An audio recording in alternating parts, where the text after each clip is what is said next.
Clay from the Heavens 2, an analysis of poetic works by contemporaries of the 19th century Catastrophe. A foreword from me. In the last video, Clay from the Heavens, I shared images and photos of houses, castles and cities buried in clay.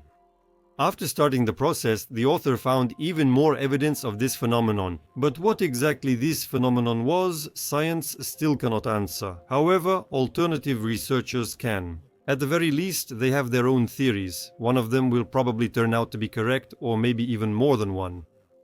Alexei Kungurov suggested several years ago that as a result of a massive nuclear bombardment, a huge amount of rock material was thrown into the atmosphere, ground into nanopowder. The dust settled in the water and flowed out as a flood of liquid clay. Why were the mountains bombed in such large quantities? There are reasons for that as well.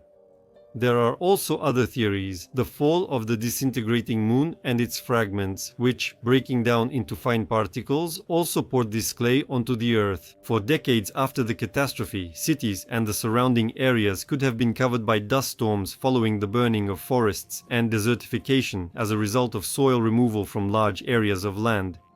There are even more exotic theories, but they also have their own grounds. Let's say this could have been the result of terraforming. They hid evidence of the previous civilization from above. Some things were poured over, some buried, and some not fully covered. Cataclysms may have dried, blown, or washed them away, at least partially. Even if some versions are presented as creative nonsense compared to what official scientists say, sometimes it might seem like a dangerous example of common sense. Now let's move to the author's next article. The paintings presented are by different artists from different countries. We're very interested in why these structures were destroyed, but how they were covered up is just as fascinating. Ruins of Italy by Louis-François Cassat, 19th century French landscape artist. What stands out in Louis-François' painting Ruins? First of all, the nature of the destruction. That is, there was either a shock wave or some kind of bombardment with a substance. A building like this could have been destroyed by a flood wave, for example. But it's unlikely that natural disasters like hurricanes could have brought such buildings, strong structures, to this state. What else interesting do we see here? A person with a stick? Obviously, there's a danger of falling through. This mud flow hasn't dried enough to be safe. People on the excursion. They wave their hands, watch what happened. Assess the scale of the disaster. What restoration work needs to be done. Officials are also looking down. Obviously, some kind of officials, some years have passed. Right above, several young trees and shrubs are growing. Here we come back to the same question. What was pouring from above? Clay, and it's fertile. Where it settled, shrubs and plants grew. Williams Grecian, 1773-1829, Scottish artist, Goodrich Castle, England. On the right, you can see that the sand is right inside the structure, at a considerable height, meaning it was filled in from above, just like that. Clearly, all of this was piled up. That's how the castle walls became fertile too. Also, the destruction was thorough and deliberate. Someone bombarded them. Giovanni Battista Piranesi's 1755 engraving View of the Tomb of Gaius Cestius depicts the Pyramid of Cestius in Rome. But what is especially remarkable in the painting are the frozen mud flow and clay. How did Rome acquire so much wealth? Let's also take a closer look at the annex in the pyramid on the right and observe the period of its complete destruction. Lebedev, Mikhail Ivanovich, The Grave of Princess P.P., Vyazemskaya in Rome, 1835. The annex remains. The pyramid seen from a different angle, 80 years later. Actually, I want to note that, according to my observations from the paintings, damaged castles and structures deteriorate very quickly. That's why Rome turned into complete ruins in less than 70-80 years. Considering constant clay covering, it could take just 50 years.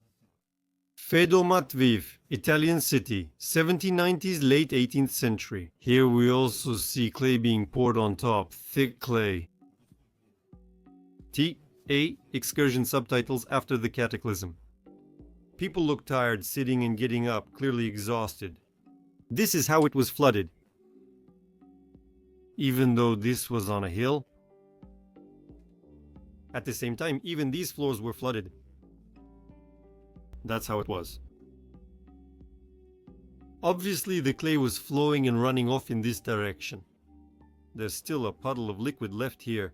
Sokrat Maximovich Vorobiev, Sokrat 1817-1888, castle on the seashore. For some reason, castles, just like our monastery fortresses, were especially unlucky. Maybe artists like to paint all sorts of apocalyptic landscapes, or maybe the artists were just realistically copying what they saw in real life. Judging by the painting, there's a rather indecent-looking substance flying in the sky, which is falling down in the most natural way possible. Covering everything around, the castle is drenched from the very top. Literally everything is covered. The artist depicted exactly what is flying in the sky in some incomprehensible way, and then all of it flows down in muddy streams. Here we see people with some kind of sticks. We can assume that these are not fishing rods, but the same sticks that can be used to travel safely through this liquid mud. Yazep Drozdovich, Belarusian artist, 1888-1954, Novgorodskoye Zamczyście. It seems that now we are beginning to understand the principle of pouring clay over structures. Here a gully has formed, a ravine. What got caught on the structure stayed there, the same artist. The northwest wall of Krayevo Castle. What a monumental structure. And also, this pile of clay stayed near it. The castle is destroyed. To destroy such a castle, it obviously had to be bombarded. Perhaps these buildings were constructed later. At the same time, some trees and certain structures survived. Entrance to the Nagoryan Rybakshet underground tunnel in Vilnius. Or maybe the tunnels formed after this clay was deposited. The clay here also flowed and drained in this direction. Perhaps that's the only reason the entrance remained open. Bagaevsky Konstantin Fyodorovich, the gates in the tower. Look how it's been covered. Bagaevsky walls and towers of Soldei 1904. Element tones love clay. That's what we're looking at. Next video. Me, the multitude and glass.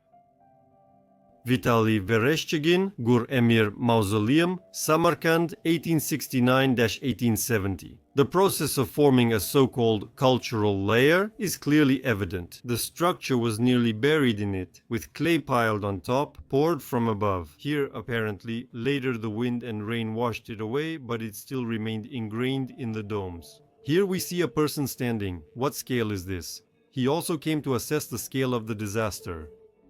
Pieces of buildings are scattered around. Maybe from the flood wave, or maybe from a bombing. Vereshchagin Mausoleum, Shaizinda, 1869, Turkestan. The impact on the dome came exactly from above. Also the clay that poured from above soaked into the dome. Subtitles. Last time we looked into Europe and Russia, examining the consequences of an unknown phenomenon such as clayfall, sand covering, and stone striking of structures from the air. And what about the countries neighboring Russia? A number of paintings from Belarus caught my eye. I'll call them the ruins of ancient Belarus. We always refer to ancient times as Rome and Greece, but ancient Belarus is just as significant. Yusef Peshko, ruins of the Belikoval Castle, Smolyani, Belarus, late 18th century sand inside the castle. Only one wall remains. Everything inside is destroyed, with solid wall pieces scattered near the field. They must have been very strong. The roofs have been removed. People also came for a tour. Here's a big chunk lying nearby. Redactor is pointing at something over there at the show, and some vegetation has started to grow. Redactor. Napoleon Mikhailovich Orda, that's the name, a famous artist, composer and pianist whose life and work are connected with Belarus. He was born in the village of Vorotsevichi, Pinsk district, Minsk province, which is now Ivanovsky district, Brest region. People used to have such wonderful names. We had Sokrat Maximovich Vorobayev, and the Belarusians had Napoleon Mikhailovich Orda. These houses were built later. This castle, I have a strong feeling that it was poured deliberately. Specifically, this castle was poured. They wanted to make just a big pile, but it got washed away. Then there's another interesting observation. At that time, obviously the Earth was very similar to Mars, red, and from space it probably looked red as well. After all, there is evidence that in the 19th century the landscape of Mars changed dramatically, literally in a short period of time. The only difference is that Mars perhaps was not able to recover from this catastrophe, similar to the one we had, but Earth was able to. Count Rusetsky, Castle, 1844. This artist still depicts remnants of roofs as well as traces of this hailstorm. Napoleon Mikhailovich Orda, Castle, apparently about 10 years later. The sand dumps are impressive, and Saharan sandstorms in the Belarus sky rage, carrying away the last roofing. But still, here we see water flowing, trees growing. Even though everything has this clay color, life still prevails. Kalozha. Also the remains of destroyed buildings. The city of Ruzhany has already been built in the distance. Again, everything is in red tones. In the sky, there are clouds of this clay. The ruins still stand. The houses apparently have already been rebuilt. Here, a little house is attached right to the ruins, and a shed has been added to the house. There are people here. They have some kind of activity going on. Kamenets, Litovsk, the Kamenets Tower in the Brest region. It's all battered too. It will probably be destroyed later, and this is already a new civilization. The sky is red, with pieces of clay flying in it. Navaruda, castle ruins and Farny church. Here again, they covered it up, but didn't finish. People are already settling in. The sky is getting clearer. Svislak, the same tint, but everything is growing, and in the sky that nano-suspension is still floating.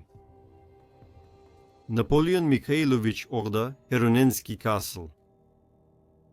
At the moment, only the moats, earth ramparts, and small fragments of stone cylindrical towers remain at the site of the castle. Everything is overgrown with bushes. Golshani, ruins of the Sapyeha castle. The ruins stand side by side with new buildings in a crooked way. These are cyclopean structures compared to modern little houses. I found some paintings showing the area of modern Lithuania, Poland and Ukraine. Yazep Drozdovich, a Belarusian artist. Ruins of the tower in Kreva Castle, Lithuania. There are some houses over there, and here are the heaps that were used to fill in this castle. Lithuania Trakai Castle, Napoleon Mikhailovich Orda. Maybe there are two hidden floors here, or was it originally built on a hill like this? The fact that it was destroyed seems pretty obvious. Here's how the castle appeared in the mid-19th century, painted by Wojciech Gerson in 1855. Apparently about 5 or 10 years later, a sad sight of the demise of a once majestic structure. Napoleon Orda, Birzy, Lithuania, Lutheran Church, ruins of the Radziwill Castle and the church. Kazimierz nad Wisłą, Poland, ruins of the castle. Kekni, Poland, ruins of the castle, lithograph based on a drawing by Napoleon Orda. Yes, it's a huge structure. You can count how many kilometers away it stands, and there are such cyclopean towers. In my opinion, they tried to cover this up. It's obvious, a previous civilization, a previous cataclysm, probably from 17 centuries ago, maybe Ukraine. Fedor Solntsev, Kirillovsky Monastery near the village of Kuranovka, watercolor, 1843. Monasteries, castles, and similar fortifications often accumulate large amounts of substance. I can see here as well that this place was thoroughly flooded. What means could have been used to flood such large volumes? Well, probably more resources than we have, but not that much if you compare it to terraforming processes where entire continents can be moved from place to place. Napoleon Mikhailovich Orda, Ostrog Castle, Ukraine. If you imagine that this is the fill, then the tower stood right here on the ground. It's obvious that someone wanted to hide these cyclopean structures. Yekaterinoslav, Dnepropetrovsk, now Dnipro. General view of the Assumption and Transfiguration cathedrals from a mid-19th century engraving fragment. Here, there's a general feeling of some kind of sandy quicksand. However, it doesn't seem to have anything to do with our solid sediments. In my opinion, this fill may have been washed out like this by heavy rains. And all these buildings are quite recent, this one too, and under this there might be something colossal buried. Poslenov Vasily. View of Feodosia from the quarantine side with the ruins of the Genoese fortress, 1912 strange sand deposit. If you build something on this, it really reminds you of Andreevsky descent in Kiev. Some kind of structure may also be buried here. Right under this hill, it's quite possible that some architecture from a previous civilization is hidden. It's piled up so neatly, Kalabas. Ruined Kyiv, Bryusov Valery Yakovlevich. For 4 days we walked through the devastated steppe, and now the vastness of the Dnipro opened before us, where the Desna merges with it. His sister, who there wasn't amazed by its magnificence. But on that day, we had no time for unearthly beauty. We hurried to Kiev, plundered and deserted, to kiss even the dust from the Church of the Tithes, to weep upon the stones of the Golden Gate. All night we wandered, gripped by despair, among those ruins, weeping for what once was. In the morning, all in tears, we went our separate ways. 3 days later, the Carpathians appeared before us. 1898 Ruins of the Church of Saint Irina in Kiev, drawing by Mikhail Sajin, 1846. And then, in random order, paintings and photographs, silent witnesses of cataclysms. Aleppo, Syria, poor, unfortunate and tormented city. Even now you have no peace or rest. A photo from 1842-1844. From these ruins, one can assume that the military actions of those years were no less intense than those of today. Paris. Thomas Guertin, Rue Saint-Denis, in Paris, 1775-1803. Everything has been cleaned up, but the destruction is still obvious. William Turner, Canterbury, County Kent, 1793, Welsh Bridge in Shrewsbury. I have a feeling that Europe was collapsing gradually. First, Rome and England were subdued in the 17th century, then gradually took parts of Ross and brought it to its knees. The war was constant and large-scale. Joseph Maylord and William Turner is known for his landscape paintings, especially those in which he used color for dramatic effect. He enjoyed depicting natural disasters like volcanic eruptions, sea storms and avalanches. The official version says Turner frequently visited the Alps. In the 1840s, he visited the village of Goldau in Switzerland, which had been destroyed by a catastrophic landslide in 1806 that killed 457 people. The dramatic is considered a symbol of the village's destruction. William Turner Goldau is a settlement in Switzerland in the canton of Schwyz, 1841 to 1843. It's rather strange. People are sitting, fishing, they're not bothered by what's happening in the background. There is a person standing there, in my opinion. It looks like a portal to me. Subtitles. Turner doesn't seem inadequate to me. For example, the burning of the Houses of Parliament, October 16, 1834. But the Swiss landslide doesn't even look like a fire. Even his semi-abstract paintings were easy to understand. For example, in 1842, he caused a nighttime snowstorm. On the other hand, what else can you paint in a small Swiss village if not a landslide or an avalanche? Maybe I'm already biased toward the titles of paintings and the interpretation of events by experts, but unfortunately, a huge number of paintings have been renamed and disguised, so you'll never guess the author's true intention. A landscape, a castle, a city view, but the impending disappearance of this landscape, castle or city is mysteriously absent from the painting's title. Here's an example. Gvarnagi. All imperial and princely palaces, estates, banks, institutes and hospitals were built from his designs. During that period in Moscow and St. Petersburg, the St. Petersburg Exchange project was created. Construction began in 1783, but in 1787, the year this painting was created, the building, which had been fully constructed up to the roof, was demolished because it did not fit the appearance of the city and the urban planning objectives. As always, a sweet and logical official version. It stood for 5 years. The artist Travers apparently was one of the last people to see this structure. They likely just took out the words flood, storm, and especially deluge from the name. The same goes for the photographs. Scotland, Edinburgh, 1843. The official version is that the Walter Scott monument is still under construction. Well, that's a joke. Well, who could doubt it? Makes you want to ask, what exactly is this stage of construction? Dryburgh Abbey, Scotland, 1844, Walter Scott's grave. Notice the word ruins isn't in the name. The burial site is actually far from the monument. Was it just the writer who was unlucky after death, or was all of Scotland unlucky with the hailstorm? At the end of my story, I'd like to briefly introduce you to the works of two people, a poet and an artist poet, who were friends, and sometimes the creations of one were complemented by the works of the other. Bagayevsky Konstantin Fyodorovich, 1872-1943, Corona Australis 1908 or Starry Crown, and below perhaps the Star Fortress.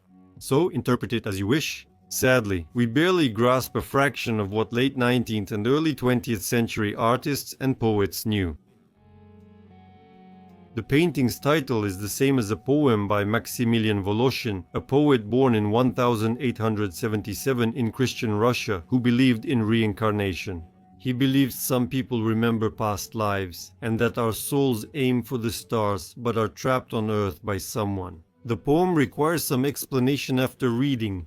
Lethe in ancient Greek mythology is an underground river known as the River of Forgetfulness. The dead would drink from it in the underworld to forget their past. And on the contrary, those who returned to Earth had to drink the water from the underground river once again. Below is just an excerpt from the poem Corona Australis of Midnight Suns. The lights are calling us to themselves. Ah, not baptized in deep waters, summer, our bitter spirit and memory torment us. The pain of lifeless offenses smolders within us. Exiles, wanderers, and poets. For those who see, but are blinded by the daylight. For those who live and are thrown into a dark crypt. For whom the earth is a sacred land of exile, for those who dream and remember names. For them, love brings not the joy of meetings, but the dark ecstasy of partings. Painting by Bogoyevsky, Konstantin Fyodorovich, Stars. If poet Maximilian Voloshin's soul reaches for unattainable stars, he seems rather hostile toward the moon.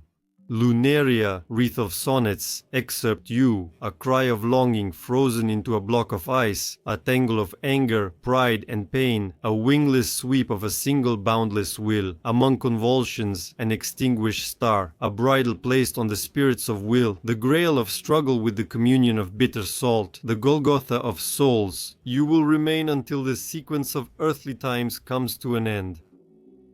The dead know the word of hell. I decompose with the slowness of poisoned bodies in the earth, and souls on the moon circling the earth, drawing the vampire's rings and the currents of life, drinking in sleep. You are the greedy corpse of a rejected world, 1913. How often our ancestors looked up to the sky with hope, and how at times they feared what might fall from it onto our sinful earth. The star wormwood in Konstantin Bogoyevsky's work is an apocalyptic theme, an embodied symbol of terror. Wormwood in the artist's painting pours deadly horror onto the earth.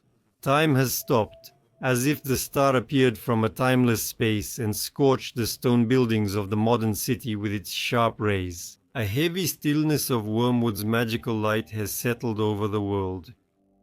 What do I see in this painting? I see a mud flow and flood with submerged first floors. In front, a destroyed building wall is visible.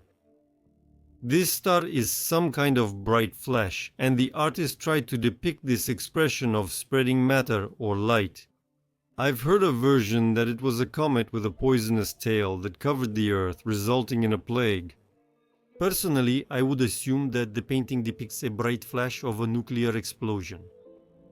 In the apocalypse, there is a prophecy about the star wormwood. The third angel sounded his trumpet, and a great star fell from the sky, burning like a torch. And it fell on a third of the rivers and on the springs of water. The name of the star is Wormwood, and a third of the waters became wormwood. And many people died from the waters because they became bitter.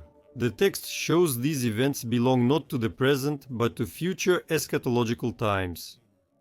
Archbishop Aversky Taushev explains this passage as follows. Some people think that this is a meteor that will fall to Earth and poison the water sources on Earth, which will become toxic. Or maybe this is one of the newly invented methods of terrible warfare, that is, a future nuclear bomb.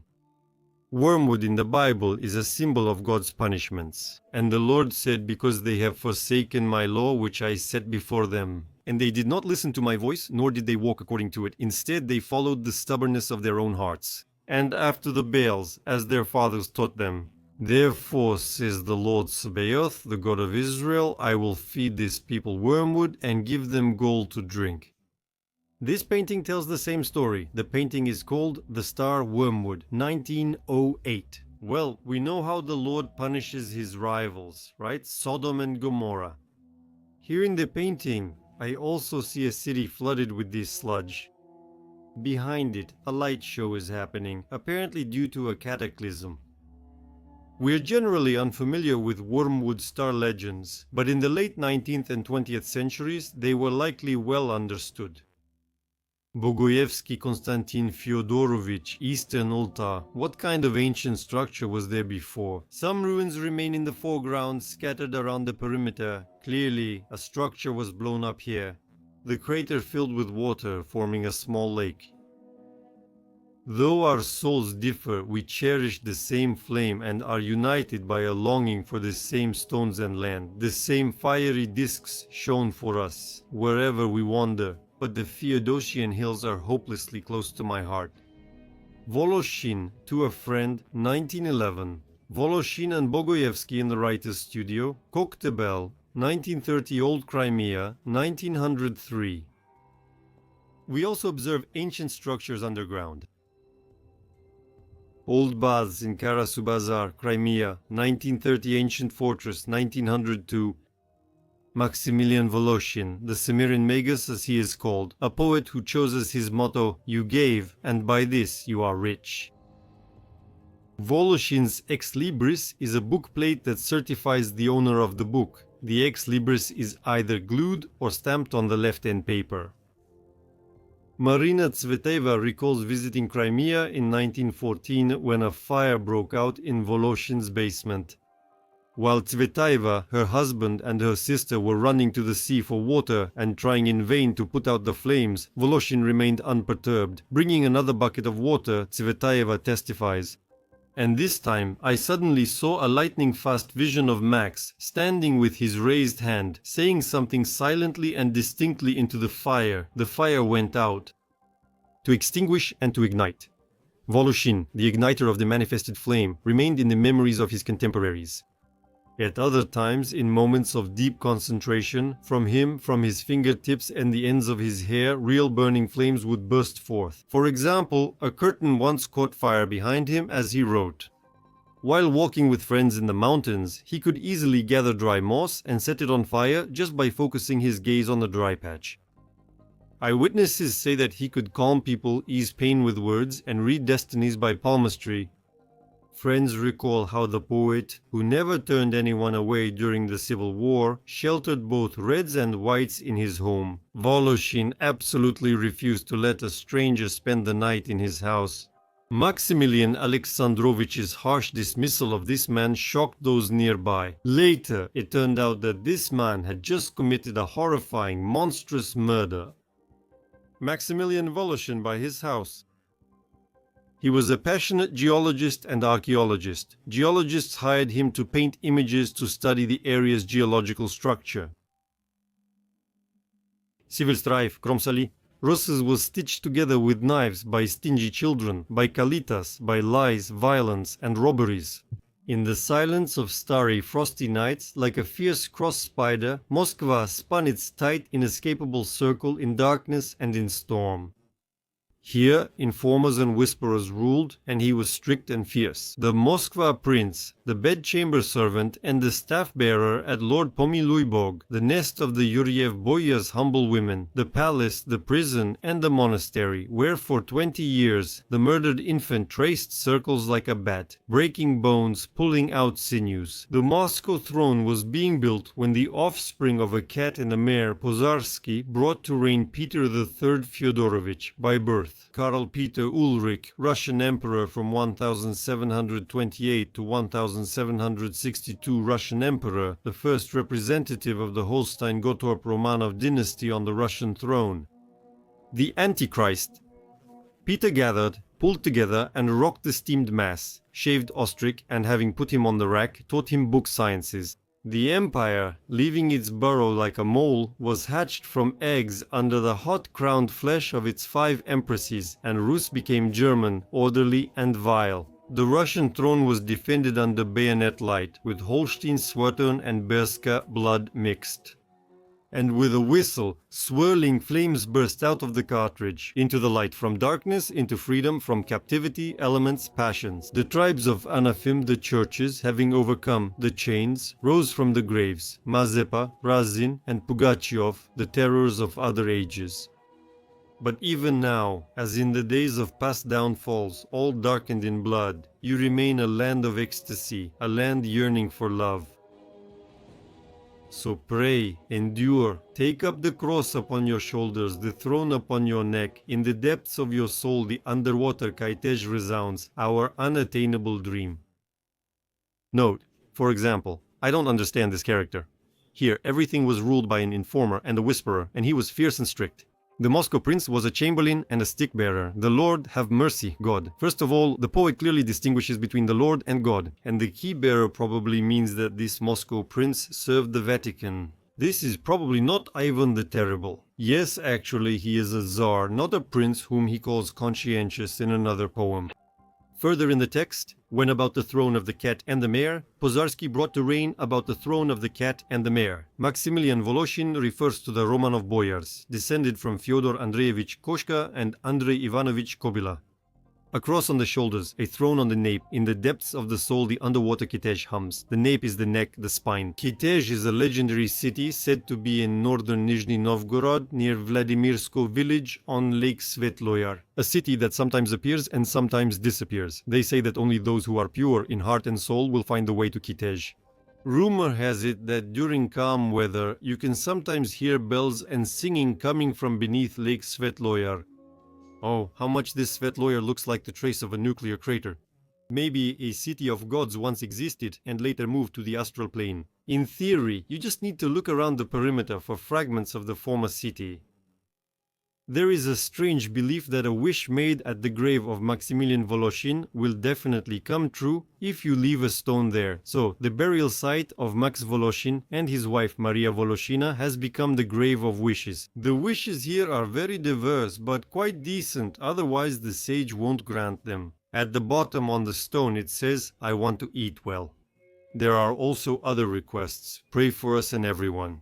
Well, as for the monument that any ruler could envy, nature itself erected it for Volkov, but it was people who gave Voloshin's name to this rock.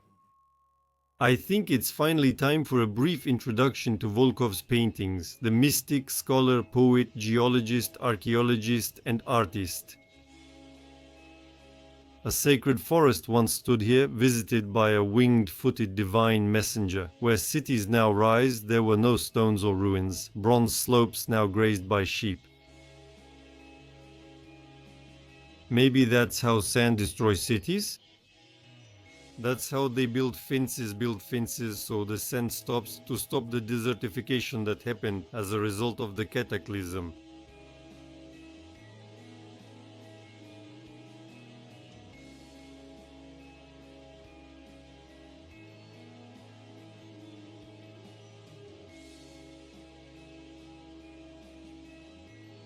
Paris, Place de la Concorde, at night, 1914, an entire square of lanterns.